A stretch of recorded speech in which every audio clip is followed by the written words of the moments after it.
इन्होंने खुद ये कहते कि मैंने 35 साल भीख मांग के खाई। जो आदमी 35 साल भीख मांग के खाएगा वो दूसरों को रोजगार देने की सोच ही नहीं सकता। वो चाहता है कि ये लोग भी भीख मांगे, ये लोग भी गिड़गिड़ाएं, 2 टाइम की रोटी के लिए गिड़गिड़ाएं। राम का मंदिर बनने से सिलेंडर तो कम नहीं हुआ। हम बार बार भगवान को याद कर रहे हैं, तब भी वो सिलेंडर के पैसे हमें उतने ही देने पड़ रहे हैं। पेट्रोल भराने जाते हैं तब भी वो 100 रुपये लीटर ही पेट्रोल दे रहे हैं। तो जो ऐसी कोई चीज़ बनाई होती जिससे हमारी शिक्षा में सुधार हुआ होता, या बच्चों की फीस कम हुई होती, बच्चों की किताबें सस्ती की गई होती, किया क्या प्रधानमंत्री जी ने? तो देश की जनता देख रही है।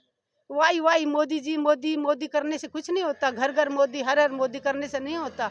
लोगों को भूख लगती है, पेट भरने के लिए अनाज चाहिए, और अनाज उगाने के लिए उनको है ना खेत चाहिए, मजदूरी चाहिए, पैसा चाहिए उनको। तो उनको रोजगार मांगता है देश। देश को है ना मंदिर मस्जिद नहीं चाहिए, देश को रोजगार चाहिए, युवाओं को नौकरी चाहिए। देश के आज देश के हालात कैसे हैं?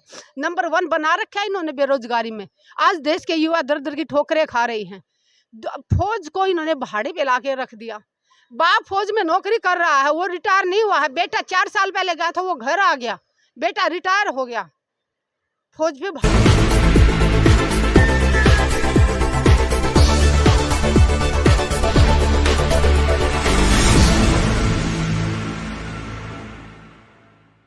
नमस्कार, नवजागरण लाइव में आपका स्वागत है।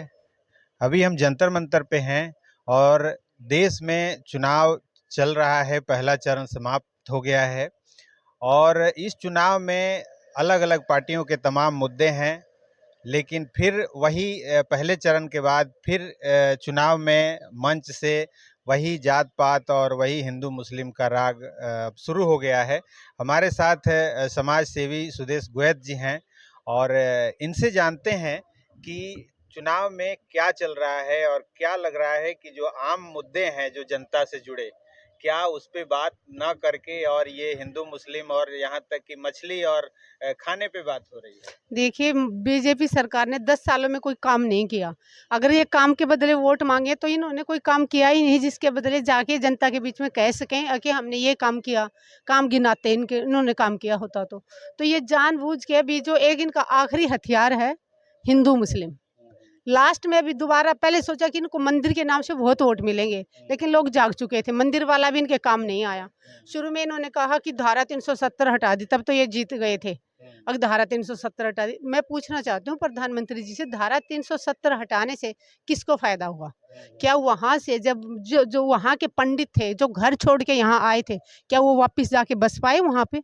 क्या एक भी पंडित वापस अपने गाँव में जाके उसने घर बना पाया? वो किसके लिए धारा हटाई थी? अडानी अंबानी के लिए, ताकि वो बाहर के लोग जमीन खरीद सकें। अडानी के लिए हटाई थी, अडानी ने ले ली। प्रधानमंत्री जी कहते हैं 18-18 घंटे काम करते हैं। ये 18 घंटे काम करते हैं, लेकिन किसके लिए? सिर्फ अडानी और अंबानी के लिए। देश की जनता के लिए कुछ नहीं किया प्रधानमंत्री जी ने।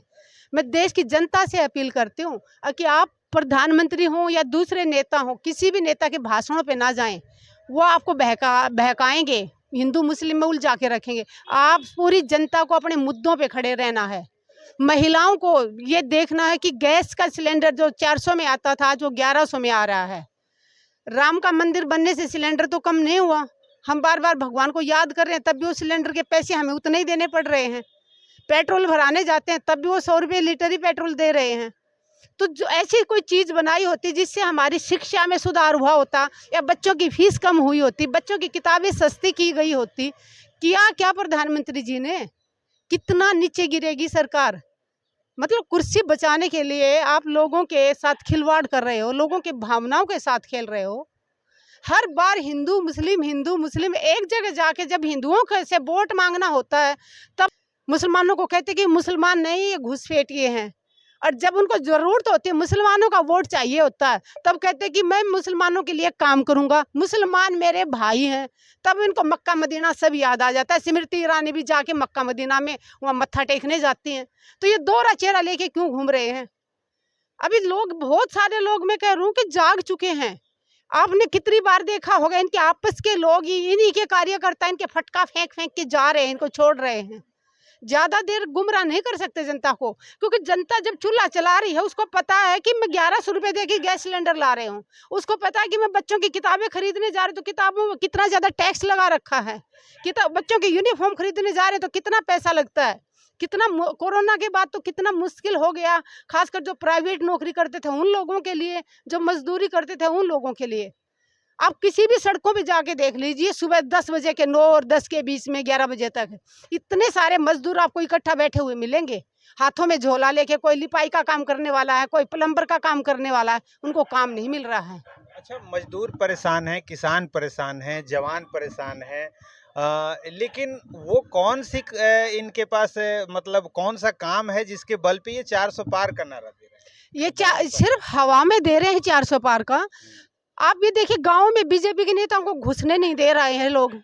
हरियाणा के बहुत सारे गांव से वीडियो आई है कि बैनर लगा दिए प्रॉपर उन्होंने गांव के बाहर कि बीजेपी के और जेजेपी के नेता गांव में नहीं एंट्री कर सकते। उनके ऑटो या लाउड स्पीकर लगा के जाते हैं, उनकी गाड़ियों को अंदर घुसने नहीं दे रहे हैं।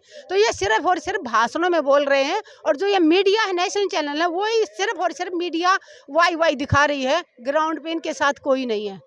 ग्राउंड में लोग भूखे मर रहे हैं, तो वो कैसे बीजेपी को सच्चा मान लेंगे। और बीजेपी बात करती है हमेशा, कोई भी, चाहे अमित शाह हो, प्रधानमंत्री हो, इनके और मंत्री हो, कहते कि हमें 400 सीटें दे दो, हमें 400 पार करा दो, हम देश में ये कर देंगे, हम वो कर देंगे। अरे तुम विपक्ष में थोड़ी बैठे हो, आज भी कुर्सी है। 10 सालों से केंद्र की कुर्सी बीजेपी सरकार के पास है, तो आज क्यों जाके वो कह रहे हैं कि आप हमें वापस सत्ता में लाएंगे तो हम ये कर देंगे, वो कर देंगे। 10 साल में जो किया उसका तो हिसाब दो पहले।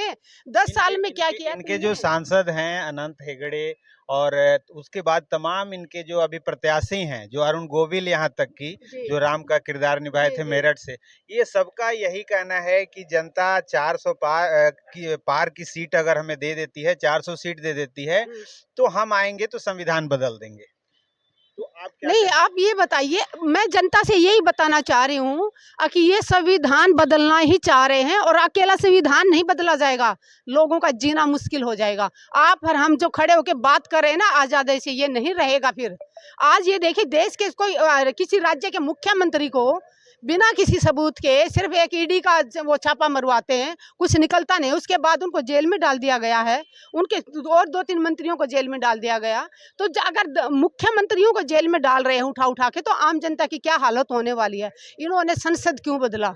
जागना होगा, जो हमारे आम जनता है, जो हमारे SC ST के भाई हैं, उन सबको भी जागना होगा। ये किसी के नहीं है मोदी सरकार, ना ये बाबा साहिब को देखना चाहती है, ना चौधरी चरण सिंह को देखना चाहती है। चौधरी चरण सिंह को अब इन्होंने भारत रत्न दिया, सिर्फ और सिर्फ वोटों के लिए दिया। इनको लग रहा था कि उस क्षेत्र में ये हार रहने वाले हैं, तो जयंत चौधरी को अपनी तरफ करने के लिए इन्होंने चौधरी चरण सिंह को भारत रत्न दिया। तो ये सिर्फ अपनी कुर्सी बचाने के लिए करते हैं, ये किसी के नहीं है। इन्होंने पुराना संसद क्यों बदला? क्या कमी थी पुराने संसद में?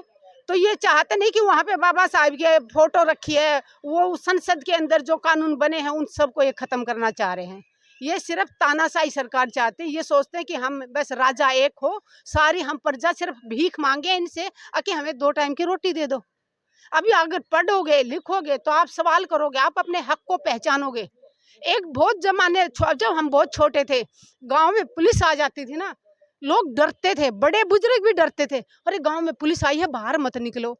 मतलब उनके मन में एक था कि पुलिस आएगी तो उसे पकड़ के ले जाएगी। बट आज से पुलिस सामने खड़ी हो, हमें पता कि जब तक हम गलती नहीं करेंगे, कानून कोई नहीं उल्लंघन नहीं करेंगे कानून का, तो पुलिस हमें कुछ नहीं कहेगी। हमारे हम उनके साथ खड़े रहेंगे।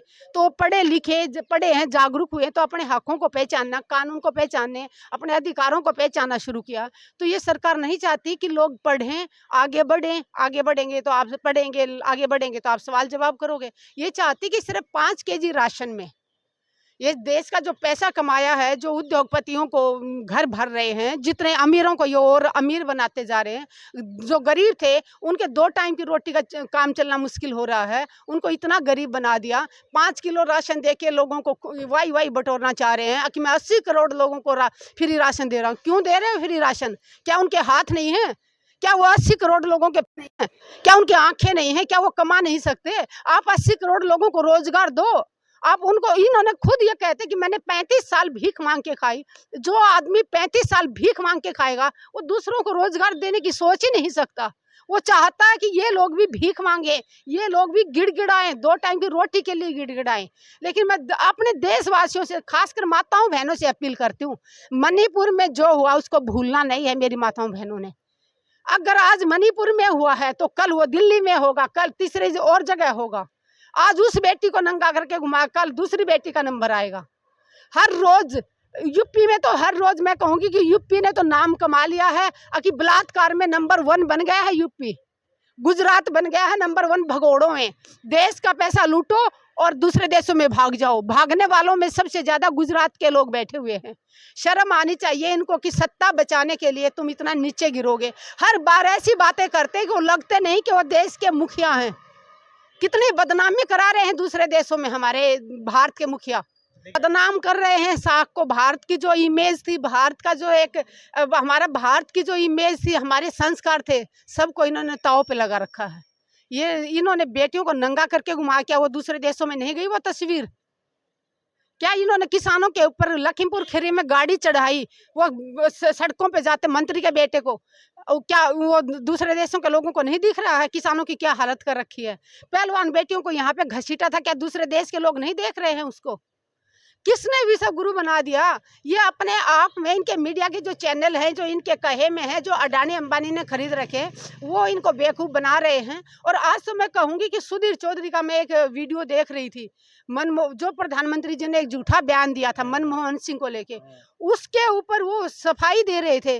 मुझे थोड़ी देर तो यकीन ही नहीं हुआ कि ये सच में पत्रकारिता कर रहा है ये आदमी। मैंने पहली बार उसको एक सच्ची पत्रकारिता करते देखा। ऐसे लग रहा था कि किसी सच्चा पत्रकार कोई मरा होगा, उसकी आत्मा आज इसके अंदर घुस गई, जो वो एक सच्ची पत्रकारिता कर रहा है। मुझे लगता है धीरे धीरे इनको अभी जो फर्स्ट ये चुनाव हुआ है पहले चरण का, इसमें इनको समझ में आ गया है कि अभी इनकी दाल गलने वाली नहीं है। तो कहीं ऐसा ना हो कि बाद में दुनिया, ये जनता आप लोगों को ये ना स्टूडियो छोड़े और ना तुम्हें बोलने लायक छोड़े, ना तुम्हारे माइक छोड़े। शायद इसलिए धीरे धीरे वापस लाइन पे आ रहे हैं मीडिया वाले भी।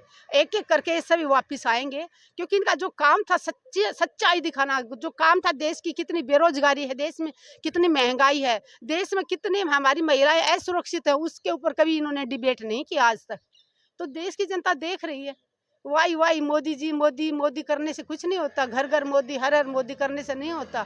लोगों को भूख लगती है, पेट भरने के लिए अनाज चाहिए, और अनाज उगाने के लिए उनको है ना खेत चाहिए, मजदूरी चाहिए, पैसा चाहिए उनको। तो उनको रोजगार मांगता है देश। देश को है ना मंदिर मस्जिद नहीं चाहिए, देश को रोजगार चाहिए, युवाओं को नौकरी चाहिए। देश के आज देश के हालात कैसे हैं? नंबर 1 बना रखा है इन्होंने बेरोजगारी में। आज देश के युवा दर दर की ठोकरें खा रही हैं। फौज को इन्होंने भाड़े पे ला के रख दिया।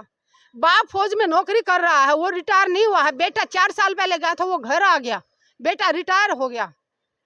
फौज को भाड़े पे ला के फौजों को कमजोर करना चाहिए। अब जब इलेक्शन आया है और जब इस पे दबाव बना है अग्निवीर पे, तो अब रक्षा मंत्री बयान दे रहे हैं कि इसमें अगर कोई गलतियां हैं तो हमारी सरकार अगली बार आएगी तो हम इसमें ठीक करें। गलतियां नहीं, वो सारी वो उनकी जो योजना थी, अग्निपथ योजना ही गलत थी। अगर अग्निपथ योजना लाना था तो ऐसे करना था इन्होंने कि जो नॉर्मल भर्ती थी, रेगुलर भर्ती थी सेना की, वो बंद नहीं करनी चाहिए थी। वो बंद करने से सेनाओं की गिनती कम होती जाएगी, सेनाएं बहुत कम बचेंगी। 4 साल में तो एक अच्छा सिपाही तैयार भी नहीं होता, और ये 4 साल में घर भेज देते हैं। अगर दुश्मनों से लड़ाई हो गई तो ये किसको आगे भेजेंगे? ये 4 साल में तो बच्चे अच्छे से प्रॉपर सीख भी नहीं पाते। एक सिर्फ बंदूक हाथ में उठा के गोली चलाना ही एक फौजी नहीं कहलाता। फौजी को तो रगड़ रगड़ के पूरा दिमाग उनको एक इतना मजबूती करनी पड़ती है। ये 4 साल वाला वहां बॉर्डर पे जाके सीना तान के खड़ा हो पाएगा उनके सामने? जब सामने से बम आ रहे होंगे तो 4 साल में तो एक मजबूत सैनिक बन भी नहीं पाता। तो ये देश की सेनाओं को कमजोर करने के लिए एक अग्निपथ योजना लाई गई थी, और आज नहीं तो कल प्रधानमंत्री जी को इसको वापस लेना होगा। सत्ता में आए ना आए वो आने वाला समय बताएगा, लेकिन अग्निपथ योजना अगर लागू रही तो हमारा देश गुलाम होने से दूर नहीं है। अच्छा, आप लोगों के बीच जाती हैं, आप हरियाणा से हैं भी, क्या लग रहा है कि ये चुनाव किस ओर जाता दिख रहा है? एक तरफ इंडिया है जो संविधान बचाने की लड़ाई लड़ रहा है, और दूसरे तरफ एनडीए है जो संविधान खत्म करने की बात कर रहा है। देखिए, जनता जनार्दन होती है, जनता में बहुत ताकत होती है। तानाशाह कितना भी ताकतवर हो, कितनी भी इनके पास पुलिस फोर्स हो, जनता जिस दिन पूरी जनता सड़कों पे आ गई ना, ये रुक नहीं पाएंगे। भागने की भी जगह नहीं मिलेगी इनको। याद रखे सत्ता में बैठे लोग, इतना गुरूर ना करें सत्ता का, सत्ता के नशे में इतना हो जाएं कि लोगों को मजबूर करना पड़े, जो श्रीलंका में हुआ था। इसलिए समय रहते सुधर जाएं। और जो भाषणों में जो देते हैं यार, लगते तो नहीं है कि कहीं से हमारे प्रधानमंत्री बोल रहे हैं। हर बार विपक्ष को कोसना। अरे 10 सालों से विपक्ष तुम्हारे रास्ते में आया कि तुम करो ना जो काम करना है। आज बोल रहे हैं कि हम मुसलमानों का ये कर देंगे वो कर देंगे। अरे 10 साल किसने रोका था, किया क्यों नहीं? एक तरफ प्रधानमंत्री जी बोलते कि सारा पैसा जो ज्यादा 10-10 12-12 बच्चे पैदा करते हैं उनको दे देंगे ये लोग। प्रधानमंत्री जी कह रहे 10 साल से प्रधानमंत्री जी सत्ता में है, केंद्र सरकार में बैठे हुए हैं। प्रधानमंत्री जी ने क्यों कानून नहीं बनाया कि 2 ही बच्चे रखो? क्यों? अगर इनमें दम है तो बना के दिखाए ना कानून। एक प्रधानमंत्री होके देश के सामने कह रहे हैं कि 11-11 12-12 बच्चे वालों को ये जाएगा, सब उनको देना चाहती है कांग्रेस सरकार। अरे तो आपने कानून क्यों नहीं बनाया? आप कर क्या रहे हो? आप लाचार हो, आप कमजोर हो। इसका मतलब आप सच में ही कायर हो। एक तरफ भाषण में आप अपनी दिखा रहे हो कि देश के हालात क्या हैं, लेकिन उसमें सुधार क्या किया 10 साल में? तो सुधार कर रहे हैं। 25 करोड़ लोगों को गरीबी रेखा से ऊपर उठा दिया। हाँ, गरीब, मैं वही कह रही हूँ ना, गरीब कहाँ उठा दिया, किसको उठा दिया? मैं पूछना चाहती हूँ कि कितने काम किए हैं, कितने स्कूल खोले हैं, कितने हॉस्पिटल बनाए हैं सरकार ने? आने के बाद गिनाओ तो हमें काम। भाषणों में कह देना कि ये कर दिया, माताओं बहनों के लिए गैस चूल्हा दे दिया। अरे जिन बहनों के घर में 2 टाइम का अनाज नहीं है वो खाली सिलेंडर का करेगी क्या? नहीं है उसके पास 1100 रुपये। जब उसका आदमी 300 रुपये सारा दिन दिहाड़ी नहीं कमा सकता, वो 1100 का सिलेंडर कैसे भरे पाएगी? या फिर ऐसा होता है कि जो लोग बड़े खुश हो रहे हैं, शायद बीजेपी सरकार उनके घरों में फ्री सिलेंडर देती होगी। हमें तो चूल्हा चलाना बड़ा मुश्किल हो रहा है। अच्छी खासी तनख्वाह होने के बाद भी घर का खर्चा चलाना मुश्किल हो रहा है। चलिए, तो चलते चलते आप जनता से इस चुनाव में क्या कहें? जनता से यही कहूंगी कि नेताओं के बहकावे ना आए, जाति धर्म के मुद्दों पे ना फंसे आप, नहीं मत। आपके खुद के जो मुद्दे हैं, जो आपकी जिंदगी है, जो आप जी रहे हो, जो आपके घर की महंगाई है, जो आपके बच्चे की किताबें इतनी महंगी हो रखी है, जो बच्चों की फीस इतनी महंगी हो रखी है, आप उन मुद्दों को लेके बात करें। जब भी कोई वोट मांगने आए, सबसे पहले उनसे ये पूछे कि 10 साल में आपने हमारे गाँव के लिए, हमारे कस्बे के लिए, हमारे बच्चों के लिए आपने क्या किया? हमारे किसानों के लिए क्या काम किए 10 सालों में? हमारे सैनिकों के लिए क्या काम किए? हमारे युवाओं के लिए काम गिनाएं और वोट लेके जाएं। बहुत बहुत धन्यवाद।